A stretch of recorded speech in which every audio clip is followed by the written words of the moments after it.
Good evening. Thanks so much for joining us. I'm Amy Burkett.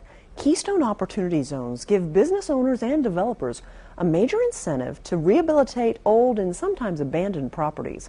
Across Pennsylvania, more than 46,000 acres of developable land is available free of local and state taxes through the KOZ program. Some zones sit in underutilized industrial areas, but others can be found right in our urban cores. On Hamilton Street in Allentown and Northampton Street in Easton are a couple of examples. Tempo in Depth's Laura McHugh shows us those two examples of how KOZs have helped breathe new life into these Lehigh Valley main streets. Remember the days when downtowns really were the heart of the community?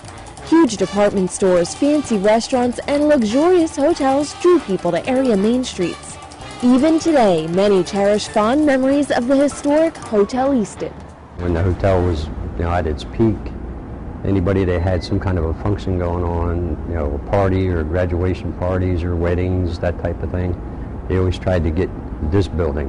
And then they had a ballroom, a two-story ballroom that was active every weekend, Friday, Saturday, and Sunday, and they had a beautiful restaurant on the first level. First opened in 1927, the 10-story hotel became a social hub for the community. But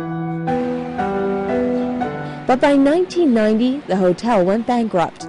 Before long, Easton's crown jewel became a beacon of blight. It was a mess. The wallpaper and stuff was hanging off the walls. Down in the kitchen area, there was actually food left on the shelves. They just walked out, shut the doors, and left everything in here. It was just closed down and sat there very dramatically in the center of town on its main street, the former pride of the city, now shuttered and decaying, and that went on for a decade.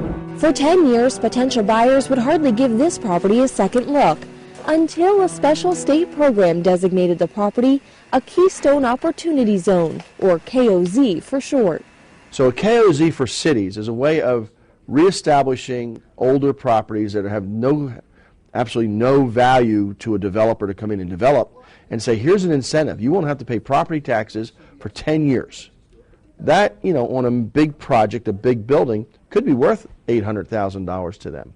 With this incentive, suddenly the property became a real possibility for the Nurture Nature Foundation, a nonprofit organization founded by Jane Stanley's late father, Ted Keel. I think without incentives, I very much doubt that the property would have been purchased or developed. To date, the organization has invested $13 million in renovating the property and converting it into the Grand Eastonian Suites Hotel. They retained the hotel's historic facades and grand lobby, but gutted the rest. Upstairs, newly appointed condominiums and hotel suites draw residents and visitors downtown. We bring in terms of revenue, $700,000 a year to Easton, to hire employees, to bring in guests who then spend on the restaurants. That money wouldn't have been coming through this town.